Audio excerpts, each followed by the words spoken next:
Welcome to the Inside Silverstone podcast, a business podcast covering all things tech, engineering, innovation and motorsport. Hosted by me, Chris Broome. And me, Fiona Pawley. This is a series of unscripted conversations with leading business owners and high-tech talent, talking about their experiences within the Silverstone and motorsport business communities. Welcome to this episode of Inside Silverstone. I'm your host, Fiona Pawley, and I am very pleased to be in conversation today with David Lorenz, who is the founder and CEO of Lunaz Group. Welcome to Inside Silverstone, David. Nice to see you. Fantastic, and thank you for having me. So Lunaz Group is three organisations under that kind of umbrella company. Do you want to tell our listeners what those organisations are and what your role is within that company? No, exactly. So Lunaz is one umbrella. We do have multiple arms to it, but it is all under Lunaz. I mean, everyone is on one mission here. We look to further the legacy and take vehicles that were built by this generation and electrify them for the next. We're looking at how to create an environment that has cleaner air quality around the world by taking, whether it's at the luxury end of the market with the electric Rolls Royces and Bentleys, or whether it's in the commercial space, like what we're doing on the commercial platforms. Fantastic. And what sparked this organized company? How did it come about? Because it's fairly new, isn't it? About 2018, is that right? Exactly. So I founded the company in 2018 with John Hilton, who was the ex-technical director of Renault Formula One, known by Silverstone very well. And actually, after winning back-to-back championships with Alonso, had pioneered his own company in the hybrid space called Flybrid, which was based at the park for many years. And we crossed paths in 2018 at the beginning, but I'd spent a year looking for the correct engineer to set this up with.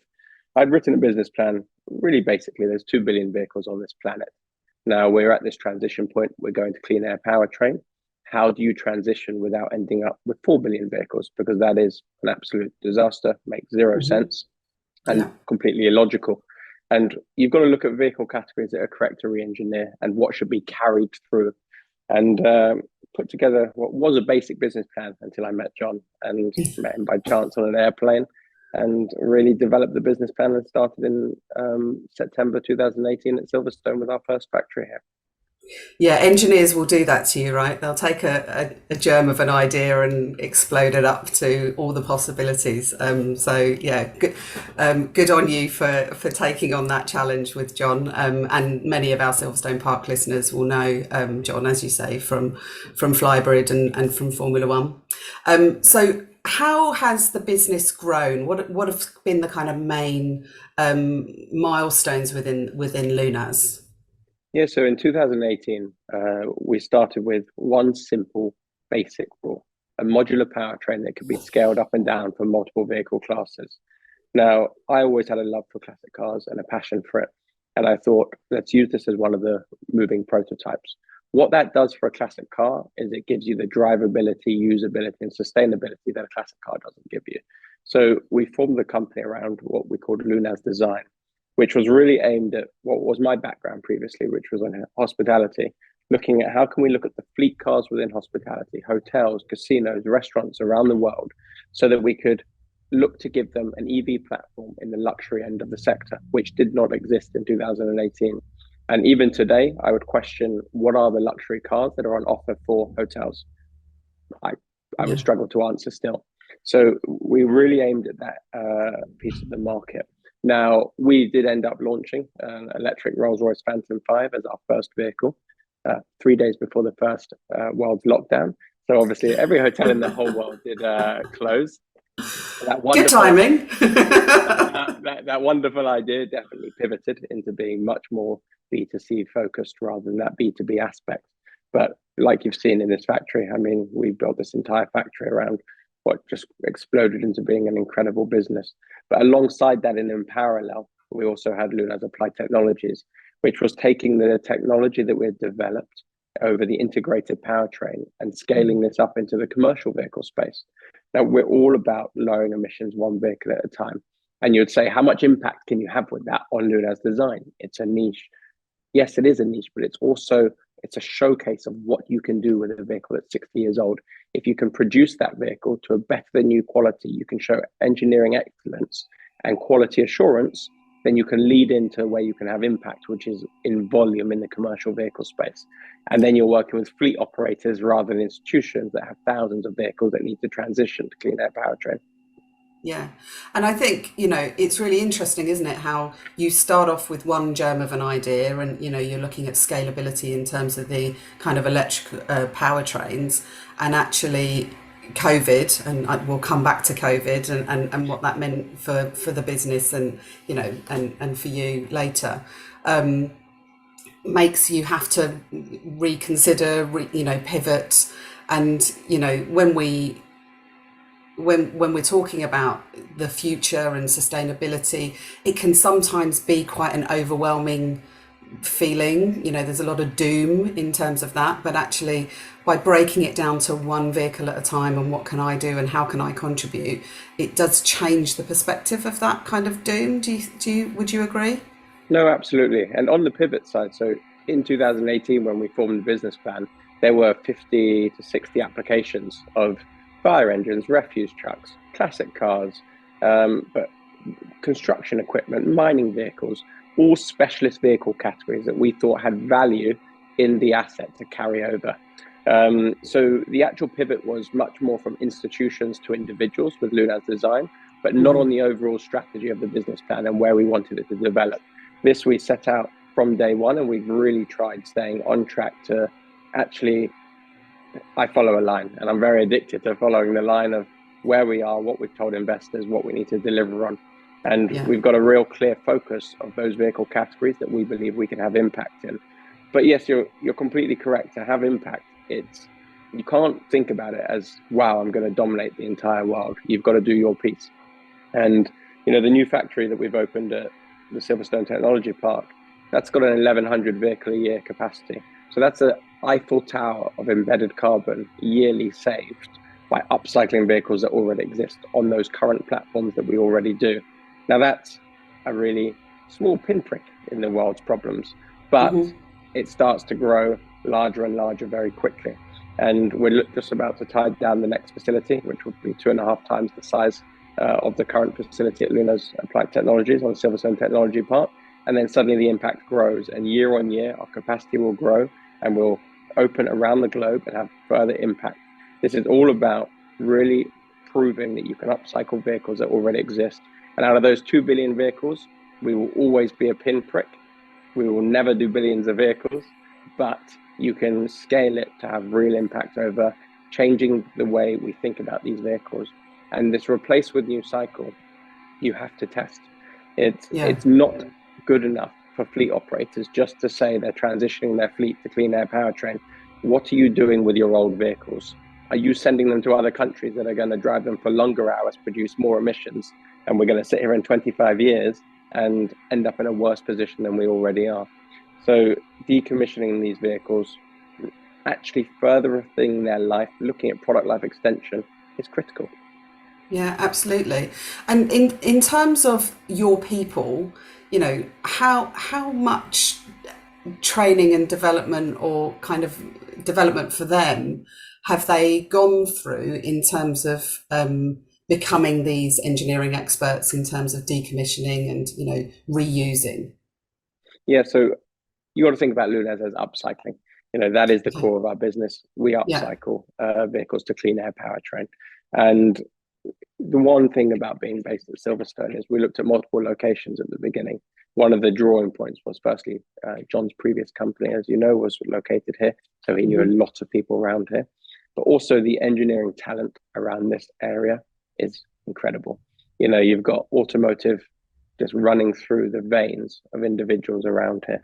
And, when we came out with the concept, I think it was a new concept at first. I think a few people questioned it 5 years ago. I think that has really changed over the last few years. But, people were really interested and attracted to the business, and we managed to get some incredible talent around here. But also look to how do you train, the younger generation or people that have been in a different industry to then come into this industry. And there's now 170 people here with another 140 jobs going live over the next 8 months. So we are constantly growing month on month and quarter on quarter to increase the team, but also get a team that's united and under one mission. And we're all trying to strive to make a difference in the automotive sector and break that replace with new cycle. And, hearing that there are 150 jobs coming in, you've expanded relatively quickly, and actually looking at, how do you transition and that scale of growth. For those people listening to this podcast, if you are an engineer and or you want to work for an organization that is actually making quite a significant difference to the future of automotive and, industrial vehicles and that kind of stuff, this could be the place for you. There's loads of opportunity coming, like you say. How would you describe the culture of Lunaz? Yeah, the one thing I love about Lunaz is it's multi-talented. We do restoration, fabrication, 12-volt harnesses, battery build facilities, engineering studios, design studios, paint booths. We have everything under the factory. We build the entire vehicle here from concept all the way to manufactured vehicles. So there really is a wide skill set. And I'm not the type of individual that says you have to have had these credentials to come here. This is about right attitude. This is about willing to learn, willing to improve your skill set. We're willing to develop individuals into areas that they want to be happy in. That is how you drive these companies forward. And it's all relative, like 140 roles. It sounds like a lot. Tesla currently have 8,500 roles open on LinkedIn alone. It's all relative to scale. To me, it's scaling too slowly. We need to have quicker impact. We need to scale, but we're doing it within the means that we know we're capable of. Yeah. And, that is taking it quarter by quarter, getting the people in under the correct management and really trying to develop individuals within their skill area. Fantastic. Well, you've mentioned obviously that you are located at Silverstone Park. What is the community of Silverstone Park? How is that? Is that important to you? You've talked about the talent in the area, but what is the community like at the park? Yeah, it's been an incredible choice for us to be at Silverstone. Firstly, before we talk about the community, it was the scalability side of what the park could offer. When we came here in 2018, I looked at the plans with 2 million square foot planned. They said they were going to deliver new units every 12 months, and they went ahead and delivered this. So this is our third factory we've now taken, the most recent one being 120,000 square foot. But we were, until Aston opened their doors, or about to open their doors, the largest occupier here, which was a nice thing to say, but Aston have top trumped us on this one. So we will have to take the next facility next year to outdo that now. But it's been a really good place to grow because you knew that you were going to be able to get the premises, but also the neighboring companies, especially when you look at the prototype work that we've done, the speed at which we can work with our neighbors and walk over to companies like DMC, have things 3D printed on the spot. It's been a real community that we're all willing to work together. We all understand our challenges that we face. People pull favors around the park, and people have even come to us, and we tend to only do work on obviously Lunaz vehicles, but people have needed small things, or can they use this milling machine? Of course, come through our door. You've done us favors as well. And it really is a community of everyone understanding the challenges that we all face and trying to help. And I'd say it's an engineering hub of the UK, and it's an incredible place in the automotive sector, and not just automotive, but predominantly the talent around here really is homed in on that. Yeah, and absolutely, the kind of scale of Silverstone and also the variety of organisations that are there. It is about that high tech focus. It is very, very solutions. How do we? It's almost I talk about it like the motorsport mentality. Race days on Sunday. How do we fix it by Sunday? And I don't know, in my experience, less so in Formula One, but, in motorsport generally, you can knock on the garage next door and go, I need that spanner, and then you compete on the track. That really is it. And even when we started, we took one of the new development units over here in 2018. It was the first phase. And we were next to Ferrari Forza. And, we were a complete unknown brand, obviously. It was just Lunaz, and even at that point, walking over to Ferrari, because they were so helpful. And, we had no tools at the time. We were a startup, and they really were willing to help us. And I think that really is part of a great community, because it's not just big brands working with big brands. It's also big brands helping little brands come through and become big brands. Yeah, fantastic. So let's go back in time a bit. You talked about your background being hospitality, but how did you sort of arrive at Lunaz? What's been your career before? Yeah, so as I said, 13 years in hospitality. I had a members club and some restaurants in London that I'd founded. And honestly, 7 years, I absolutely loved it. Never felt like I did a day's work in my life. 3 years started to feel like work, a little bit of an uncomfortable scenario for me. And then 3 years generally tried to work out what I wanted to do with my life. I knew I needed to be near passion, because that's what hospitality was for me for the first 7 years. Mm-hmm. And had a few business ideas, that one of them galleries within London, cars, art, watches, mainly classic cars mixed with supercars, but around that space, and couldn't seem to find the right site. Tried in 2015 to take the first site, which fell through, and 2016 another site. And then suddenly just started following the EV space. You had people like Elon Musk just coming through with these new brands, or not new at the time, but new to me, that I'd really discovered. And I just got addicted, and I went in a Tesla very early on and realized that my love for automotive was not necessarily the IC engine. It was a car itself. And the minute I went in an EV vehicle, I realized that I thought there was a great opportunity within this space. But also, then I got addicted to not building new. And when you look at the space and you look at the 2 billion vehicles that already exist, it's just pretty logical. Like, there's nothing complex around our business plan.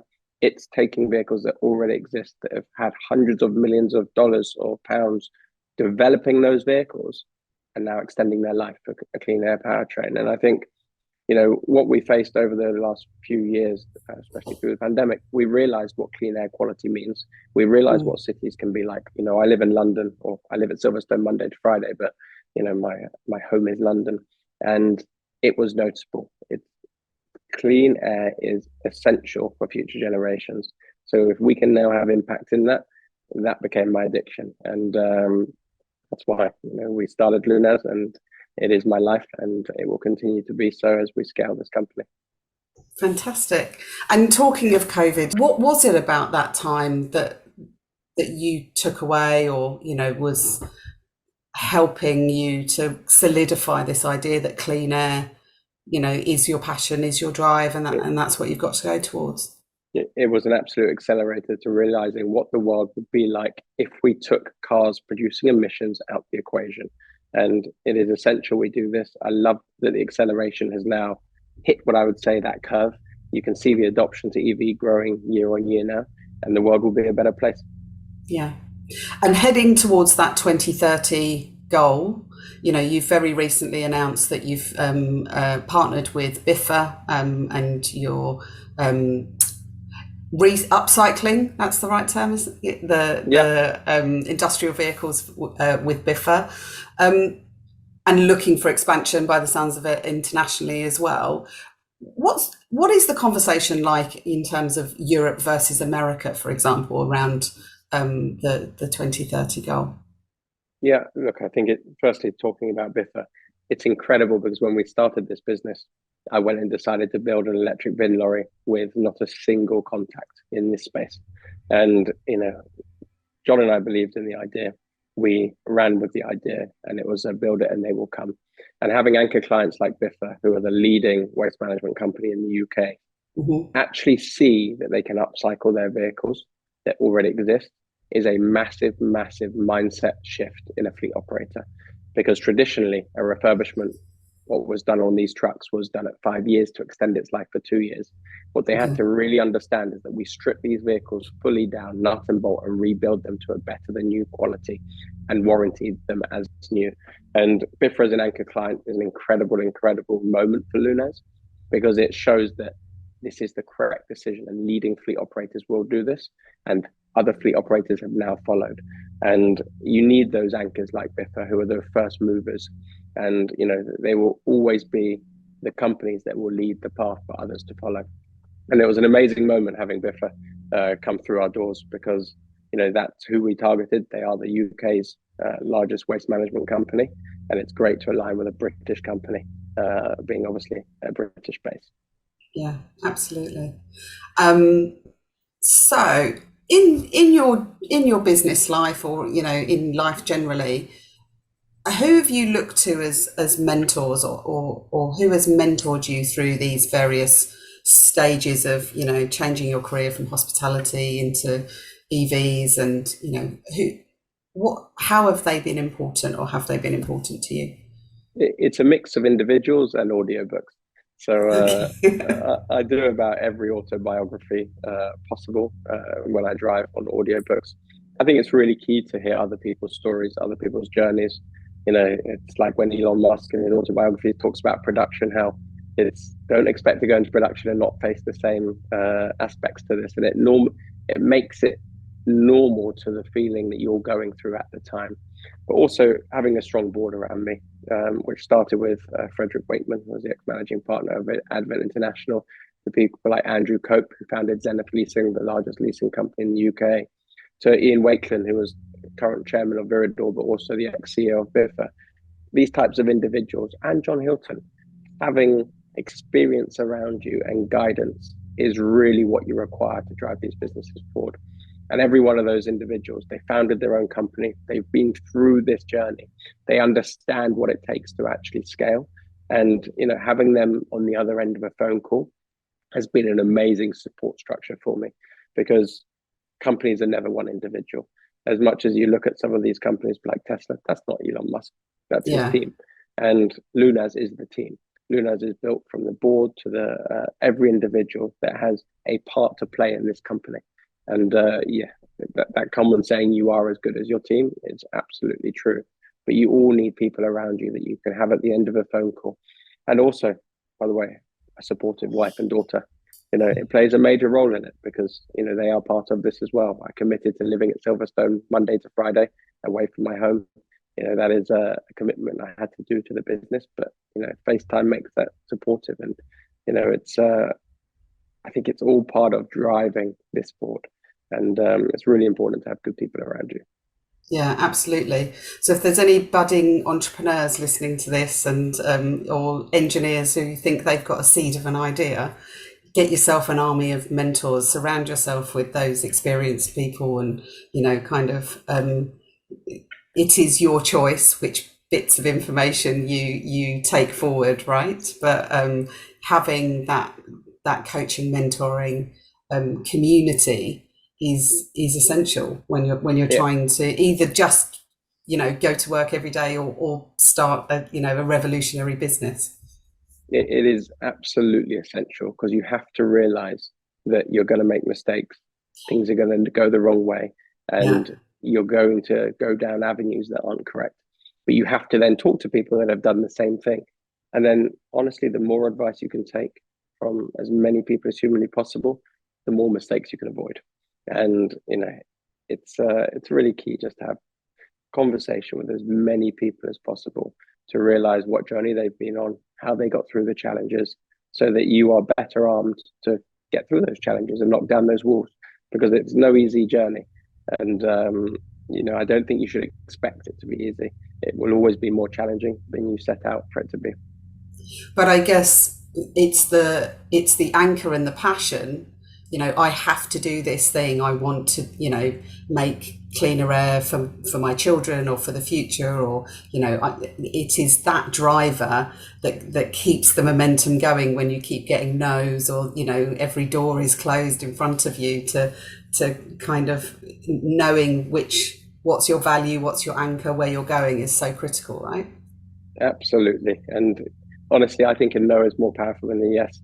If you ask what fuels me and what gives me energy, it's when people have said no to me. Because one thing I like to do is win, and work out how to get around the no. And it really is a driving force. You say no to me, I'll work out how to make that a yes. And it's really important that you can actually handle the no's, because there will be a lot of no's along the way. And that does not mean your idea is not right. And I think we've proved it. We've got incredible investors behind the company, which have had great private backing from some of the best British families, like the Barclays and Rubens, to people like David Beckham, who became interested in the business over the luxury end of the cars and saw the business, but then saw what we were doing on the impact side on commercial vehicles. But then, which we haven't announced yet, we've just onboarded the largest UK institution, the largest fund in the UK, which is now behind us. And Fantastic. do you know how many funds I spoke to prior to this? You got to hear those no's, and one after another, you got to realize that your concept is right, and you will get the yes from the right person. And just keep opening those doors. Yeah, and I think you're absolutely right. That a no can be very, very powerful in terms of either cementing the fact that you're on the right course, you just haven't found the right tribe, and actually having investors. Obviously, everyone starting this kind of organization would want good investors with lots and lots of spare cash, but a lot of creativity comes out of not having a huge amount of resource, not having a huge amount of talent. How can we get this over the line? What's the most creative way we can get around this problem?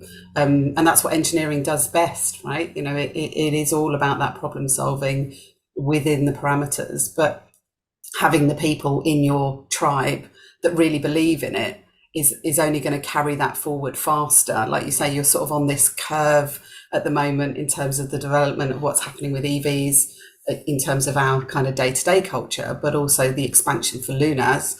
You've had one factory and a second one, and the third one, fourth one, and global. It all contributes to that if people believe in what you're doing, right? No, exactly. And the key is to have your own targets and stay on target. Keep looking up, realizing where you are, and keep driving it forward and try to stay on track. The minute you don't have those targets ahead of you, I think you can really start to lose direction very quickly. And I faced it when I was in my previous couple of years in hospitality, because I'd lost my passion for it. I lost my drive to drive it forward. And it really was when I had my daughter. So when I found out my wife was 2 months pregnant, I started Lunaz. And hence my daughter is called Luna and the business is called Lunaz. It is to further the legacy of these vehicles. And really, you've got to be around what you're passionate about. And the minute you can find that and you want to start your own business, fantastic. The minute you have a concept but you don't really like the idea of it, or you think it could be good but you don't have a passion for it, just don't start it. Yeah, find something else. Yeah. And also, it's great having that sort of kind of driving force from the top or the front, depending on what kind of organizational structure you have. It's, how do you communicate that to every member of your team, whether it's the accountant, the marketing department, the design engineers, the person. And again, I've been to the factory. My most favourite shop was the material shop where all the leathers were, and vegan leather available and all of that kind of stuff. And it's having the army of people behind you singing from the same hymn sheet and knowing that this is the direction and that's what we're doing. So really interesting. Looking back or even current day, if I could wave a magic wand and you can stop tolerating something, or second question, your choice, what's happened when you've stopped tolerating something? Yeah, I think let's answer the first one. If you had a magic wand, I just like to see 100,000 vehicles a year leaving our factories. Great, if it could just happen. There's a lot of challenges that we face to get to that scale. And, we will have to, as you say, knock down quite a lot of walls to get there. Out of 2 billion vehicles, it's a pinprick, but we will get there. It's a journey. It will take us years and years, but we're on that journey and we are going to continue on that journey as we go. But there's those challenges, almost the fun part as well. I think if you had a magic wand, it would all be too easy. I think having people that are challenge-based and enjoy, getting through these challenges is a driving force. It's a reason I come to work. I think if it was all too easy, I definitely wouldn't have the, wake up and, really feel, how are we going to deal with this? How can we get through this challenge? It's all part of it. So the magic wand would be fantastic and make it too easy, but you'd get quick impact. So if you have a wand, please pass it over. And then you would find a new challenge and then we'd have to deal with that challenge anyway. So I'll get my 3 wishes. We're asking all of our guests, what was your first car? Golf Mark II, and I gotta say, I loved that car. Everyone else, that I knew was going for a more modern vehicle, and I'd always loved the boxiness of that Mark II. And I'd always had a love for classic cars, so I pretty much drove a classic my entire life. And when I say classics, not necessarily classics that people think about, but cars from the 80s going back to the 60s. Mhm. Um, the era that I loved and the designs that I loved. But yeah, it was a Golf Mark II. Great car. Still is. And the dream car, or what's the classic car that's kind of that you Yeah, would love to have? there's so many. I mean, one of the cars that I think is the most beautiful car in the world is the Jaguar XK140. It's why we did it as the first powertrain mule. If Ferrari Enzo did not say that the E-Type was the most beautiful car in the world, it would obviously be the Jaguar XK120. And yeah, I would challenge Ferrari Enzo on actually that quote. Very good. So we've talked about Biffa and waste management. So what was it about that was a target for you when you were looking at industrial vehicles? Yeah, so firstly, I wanted to be able to get the core message out what a UEV was, which is an upcycled electric vehicle, which we are the creators of. And for me, the slowest moving billboard in the UK, whether it's seen by every household or every business, is a refuse truck. And I really focused on vehicles with duty cycles that are well understood. And what I mean by that is they do the same mileage day in, day out, which makes EV application very, very strong, especially if you have a modular powertrain system with a modular battery pack, which you can scale up and down. Because unlike a traditional OEM looking in the EV space, we do not do a one size fits all approach. We do an approach that analyzes duty cycle of fleet operators and then scales the vehicle down in battery size to suit the application. Because then you're carrying less cost in the vehicle, less weight, and you can increase your payload in something like a refuse truck. So Okay. we've really tailored the business around duty cycles of fleet requirement. And that made the refuse sector a really key target. But what we've also designed and developed is the platform, which, yes, it can be a refuse truck with a body on the rear, but it's also got multiple other applications on the rear of that vehicle. But really interested in specialist vehicle classes that we believe can be carried over and further their, what you'd say, product life, whether it's airport vehicles, GSE units. Think about when you go to the airport and you see every one of those little baggage carriers and those scissor lifts that take food to the airplane or bags.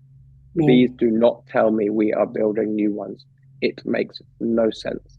And the more people understand what we mean by upcycling, the more they, see vehicles on our roads or off highway and say, that's a great application for this.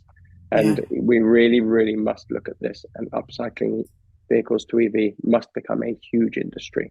Yeah, it's interesting, isn't it? When you talk about at the beginning with the business plan, you had loads of different applications, and I guess with that modular EV powertrain, that scalability, and really thinking about what is the purpose of this vehicle, how is it used, kind of increasing the payload so actually it's much more efficient. It's a very holistic view of what that very specific thing is doing, but obviously it's scalable because there are bin trucks, trundling around every town and village in the UK and in the world as well. So in my sort of small kind of idea, it's like, well, of course, why are we not doing emergency vehicles? Why are we not doing those vehicles at the airport? Why, it makes there's no reason not to, surely. And it's not it's a very logical idea. Think about every industry. You've got marine, aviation. You get on a British Airways plane, they're 18 to 20 years old. You don't get on the plane and say, oh, this isn't 3 years old. Yeah, Automotive has been led by lease agreements, and it's led us to the point where, oh, I'm changing my vehicle every 3 years, or in a commercial vehicle every 7 years. But that vehicle goes and drives another 20 years in other countries. We are not using product for its product life. And it reminds me of when we used to get an iPhone every year, or a Nokia, because your phone network would call you and say after 9 months you're due an upgrade. yeah, And you'd say, well, most people said, okay, I'll take the okay, upgrade.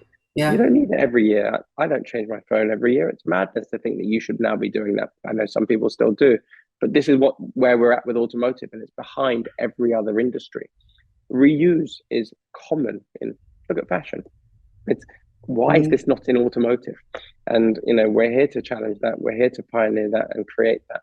And it really is not just that green aspect and that embedded carbon that you can carry over. But think about it from a local authority stance where you have fleets of these bin lorries. Now, for every 20 UEVs, which do not carry a penalty to upcycling against replacing with new, you save £1 million on the price. It's better for the taxpayer and greener for the planet. It's a win-win on all scenarios. This can't be countered, and it must be looked at and taken seriously by every local authority and fleet operator around the globe. So if there are any local authority people listening, give Lunaz a call. Don't go wasting taxpayers' money. No, please. Yeah, there's not enough of it anyway, but we won't get into that. Okay, well, thank you very much, David. It's been absolutely wonderful to meet you, and really fantastic and just, thought-provoking to hear about all of the development going on at Lunaz. And if anyone wants to find out more, there'll be links in the show notes. And as I said, there's lots of jobs available, so head to their website and check it out. You could become a part of the Lunaz revolution if you so choose. So thank you very much, David. Fantastic. Thank you so much for your time. Thank you for listening. We hope you enjoyed this episode. If you did, don't forget to like, subscribe, and please give us a 5-star review. The Inside Silverstone podcast is produced by the team at Longhurst. To listen to more episodes, please visit insidesilverstone.co.uk. Please note neither Fiona or Chris work for Silverstone Park, Silverstone Technology Cluster, or Silverstone Circuit.